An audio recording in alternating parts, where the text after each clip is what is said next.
जय भीम साथियों। जो लोग कहते हैं कि अंधभक्त नहीं होते हैं, आज मैं आपको दिखा रहा हूं कि आखिर आज की डेट में पढ़े लिखे अंधभक्त होते हैं। जो गँवार व्यक्ति होते हैं वो समझदार बन गए हैं, लेकिन आज जो पढ़े लिखे हैं वो अंधभक्त बन गए हैं।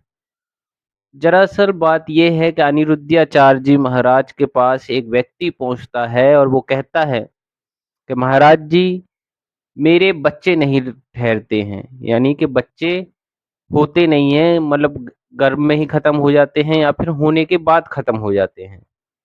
तो उसने बताया कि मेरे 2 बच्चे होते हैं और 2 बच्चे हुए थे, तो एक गर्भ में ही खत्म हो गया है और एक होने के बाद खत्म हो गया है, यानी डिलीवरी होने के बाद डेथ कर गया है।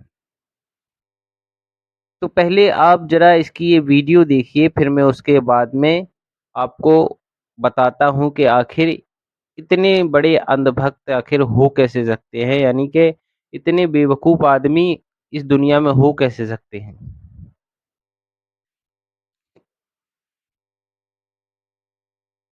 अब ज़रा ये वीडियो देखिए, इस वीडियो में ये व्यक्ति कह क्या रहा है। वो जीवित नहीं रहते हैं। कोई ऐसा उपाय हो तो बताइए।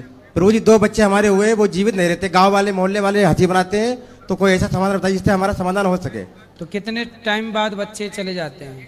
मेरे एक तो गर्भ में ही मतलब वो हो गया था पत्नी के, और एक 1 घंटे बाद एक्सपायर हो गया था। जन्म लेने के 1 घंटे जी बाद? जी। तो डॉक्टर ने क्या दिक्कत बताई? डॉक्टर ने कोई दिक्कत नहीं बताई जा रहा था। तो बाकी लोगों ने बताया सपने वगैरह होते हैं कि मैं तुम्हारा वंश नहीं बढ़ने दूंगा, ये नहीं करने दूंगा। किसको सपना आता है? ये मेरी वाइफ पत्नी साथ में ही है। तो कौन बोलता है कि वंश नहीं बढ़ने दूंगा? ये जो मतलब सपने आते हैं, तेरे सपने में कौन आके बोलता है? सपने में औरत वगैरह आती है, मतलब ये चीज। इसका समाधान ही मैंने करवाया है। पंडित जी को बुलाया था मैंने घर पे, हवन मतलब 45 जो भी करवाया था उन्होंने समाधान किया है। तो उन्होंने कहा है कि गौरी गोपाल मतलब वहां से वृंदावन से लड्डू गोपाल ले आओ तो उसका कोई समाधान हो सकता है। उन्होंने कहा आप कोई समाधान हो बता दीजिए। कौन बोला था ऐसे? ये पंडित जी हमारे आते हैं पूजा करने, तो हवन करने। इनको बात कराओ, कौन बोला था आपको सपने में कि बच्चा नहीं होगा, ये होगा? राधे राधे गुरुजी। जी। लेडी जाती है बहुत तगड़ी मोटी, वही बोलती है कि वंश नहीं बढ़ने देंगे। कौन है वो लेडीज? ऐसे पता नहीं। आप नहीं जानती उसको? नहीं, मेरे यहाँ किसी को बच्चे नहीं है।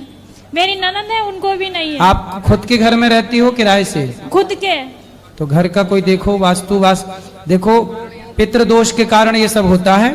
पितृदोष की निवृत्ति करा लो, उसके लिए भागवत जी का पाठ करा सकते हैं। बाकी वास्तु का दोष कोई है? पितरों की ही दिशा है नैऋत्य कोण, दक्षिण पश्चिम। दक्षिण पश्चिम पता है घर का कहां है? पता है?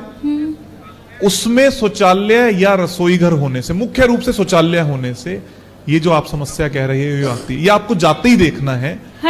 है? हाँ। और उस शौचालय में बस पीले रंग की एक कलर की पट्टी, पीला रंग करवा दोगे तो साकार हो जाएगा। फिर ना कोई सपने में आएगा इस तरीके से और ना ही बच्चे होने में समस्या। पहले अलग रहते थे, फिर सबने कहा मकान बदल दो, फिर मकान भी।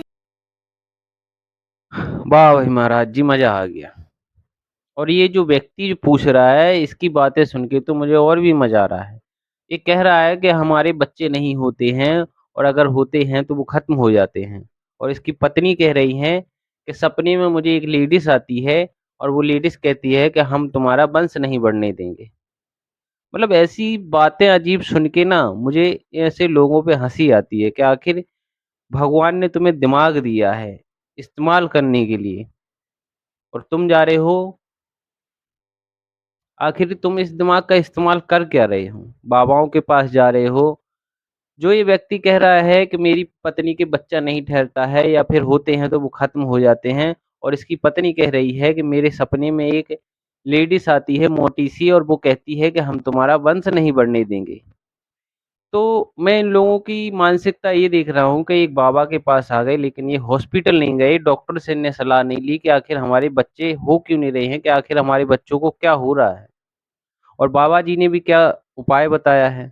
बाबा जी कह रहे हैं कि आप अपने जो पश्चिम में तुम्हारे शौचालय बना हुआ है, उसमें शौचालय में एक पीले रंग की पट्टी खींच देना, बस खत्म, इलाज हो गया। तो अब ऐसे लोगों को आप क्या कहेंगे? अंधभक्त नहीं तो क्या कहेंगे?